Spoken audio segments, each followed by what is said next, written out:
One thing I've noticed about this channel is we've always talked about tactics, strategy, and mechanics in a relatively perfect environment. We've also mainly been on the defensive when we've talked about employing mechanics or strategies.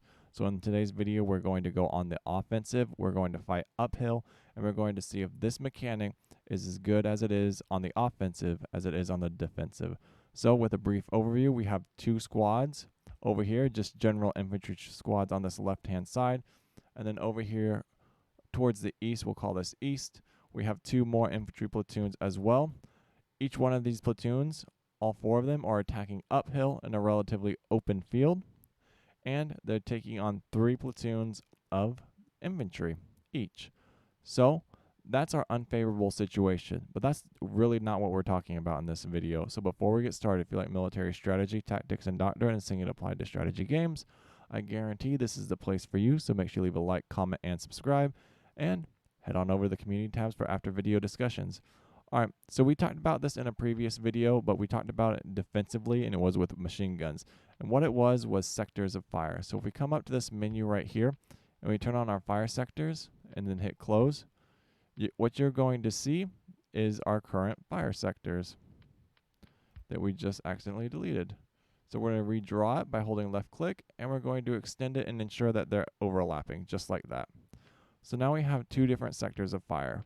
So we know that these sectors of fire are fantastic on the defense if we're being attacked by infantry or really relatively any other unit, especially downhill, uphill. Our units are going to identify them and easily eliminate them by suppressing them and firing all their weapons on that unit or that front line that's approaching us. So what we know over here is these 2 units do not have sectors of fire, and they are really wandering into the same situation. So what we're trying to figure out is when these 2 units are on the offensive, are they going to be as combat effective as these 2 units over here with the sectors of fire? And what I mean by that is, will they survive? Do they have the same survivability? Or will they generally just take a bunch of casualties, not pay attention, break, and really leave the war dead? So let's get started. Let's just launch. All we're going to do is we're going to launch a just generic move order. No one's giving assault orders. No one's giving attack orders. We're just moving up the hill.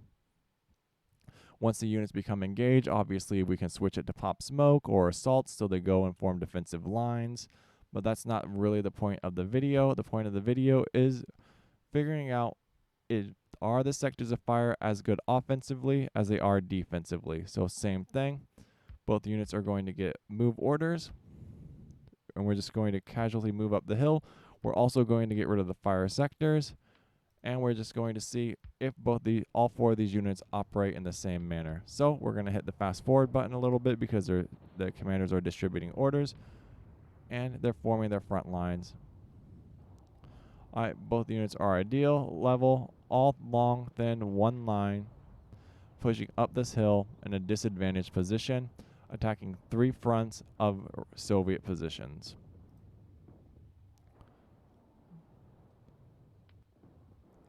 Alright, we should be coming into first contact relatively shortly.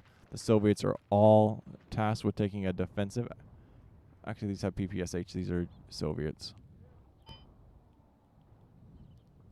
Alright, our first couple. We obviously over here on this left-hand side, the units facing forward. They've generally identified both targets at the exact same time. These units, as you see, those dots are spreading communication to each line. These units are currently under heavy fire. We do not see any white dots, which that we can take from that little assumption is they're not really spreading the information that the units are being engaged. Unfortunately, these units are also taking fire from the... Ooh, we lost the command on the left-hand side. On the left-hand side, which means they're kind of getting pincered, but once these units begin engaging, they will also pull the fire from that unit. Both units are making good pace. The ones without the fire sectors are moving a bit more steadily, but both units are taking a significant amount of casualties. I'd say currently right now 1 for 1. As far as commanders lost and infantry lost, both infantry under fire. This unit on the right hand side does have a much steeper hill to navigate, and as you can see, this fire coming from the flank has subsided a little bit, but they're still getting sporadic gunfire. Heavy machine guns coming down from the hillside. So we identified another platoon. Still, these 2 units are engaging. They're not really doing much. from the looks of it. So ideally what I would like to do is bring our fire sectors back up and see what we can see. Right, not much engagement, not much returning fire, which is kind of unfortunate. Let's switch everyone to an assault. There we go, we do have some engagement coming, and let's put them all on the warpath. And we're actually going to say attack, not assault. I don't want people popping smoke. Alright, with that adjustment we should see. So far these fire sectors on the offensively don't look like they're doing much. Defensive, over here on the left hand side, these units seem to be holding their own. We're going to give them the same orders, same line, same units just beginning to attack. And we're just going to launch an attack. Alright, new orders issued. Still not much for returning fire, lots of mortars falling. Units moving forward, trying to get within combat effective range. And some units are returning fire. I'm not really seeing any sort of degradation on the front line, especially on the Soviet front line, especially since they can relatively fire on this assaulting platoon on the right hand side. These units have begun popping smoke. They are taking significant casualties. Machine gun fire is raining down. These units are getting kind of flanked or attacked from two different front lines. These units have mostly split up. They're closing the gap. And realistically, we're not seeing much difference with those fire sectors at this moment in time. We do need to make note that there is a lot more fire and a lot more firepower coming this way. So these two units are suppressing these Germans quite well.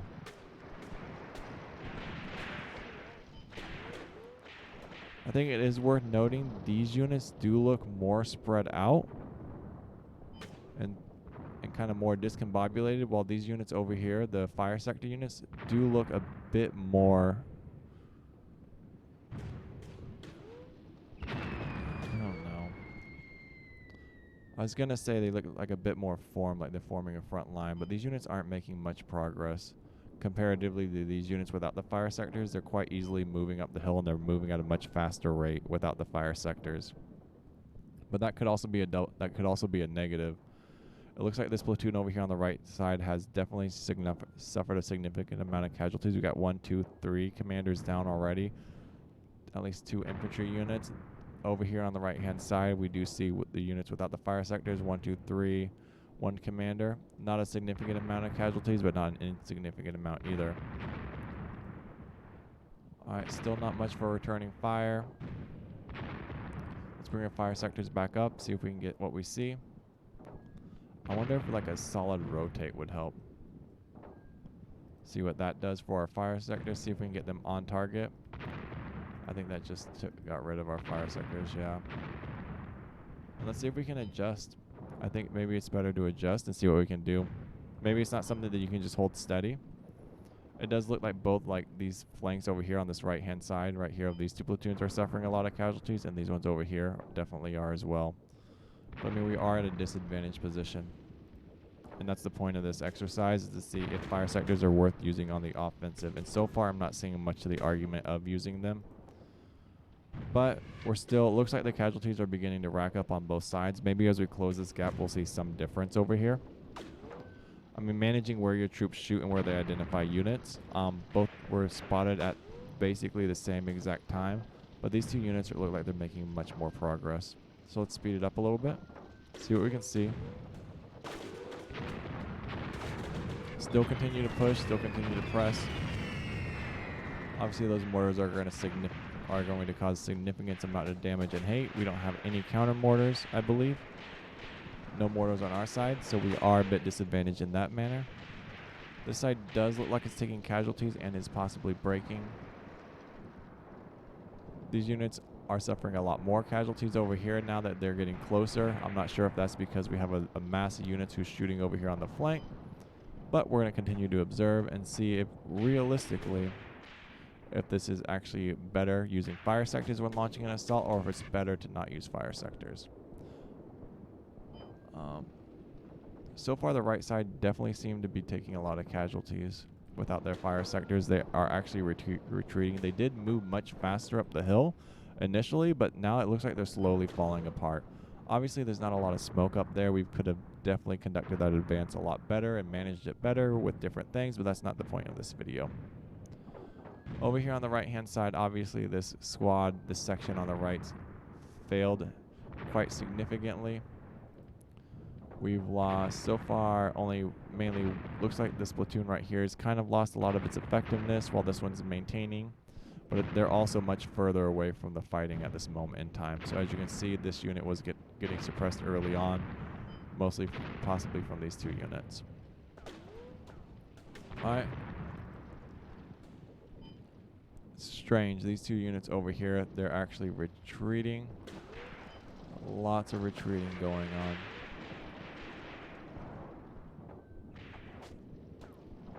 These ones look like they're performing worse, but they're more they look to be more combat effective, because it looks like we got one whole platoon out on this left-hand side and one still combat effective, whereas over here on the right, nope, this one's down. Like 1, 2, 3 units down. Oh yeah, this one's definitely falling apart on the right-hand side. So those fire sectors are coming in handy. They are increasing our survivability from what it looks like. And these two units, I'm not sure. I think we could do a more controlled experiment later, maybe space them out much further so they don't get shot. But I don't think the fire coming from this side really did all that much. They only lost one commander initially, whereas we lost like 3 right off the bat. So regardless, even though there was some flanking fire coming, I don't think it was as effective as it was over here on the left side with the fire sectors. This front's basically destroyed. Like right now, they're all falling apart, possibly getting ready to retreat. This commander is probably separated from his units, and he's attempting probably to rally everyone. Let's look at his morale. He's panicked, so he's done. Alright. So, with these fire sectors up and running, it does look like this unit is much more capable, and its survivability is also much better from the looks of it. So I think that is an argument for using fire sectors when launching an assault, in my opinion. It just looks like these units over here on the left-hand side perform better. I mean, we can take a look at the platoons. We have one platoon that's still really combat effective. Ideally, that could be because they were further away, so we can't really rule that variable out. Over here, these units aren't really looking at the correct direction, but that isn't something that completely matters.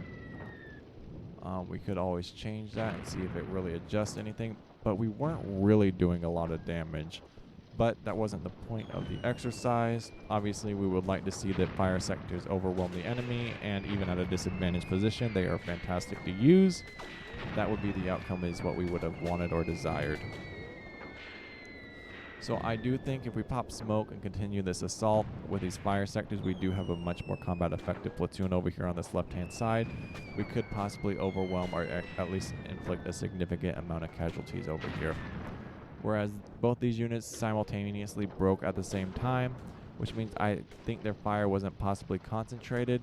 And even with that move order, they did continue to move straight up, and they did get a lot closer to the enemy, which means they either weren't spotting them or they weren't as concerned without the fire sectors. So they definitely pushed a lot further up, whereas these units over here on the left-hand side definitely acted with a lot more caution. When they identified units, they engaged and they laid down.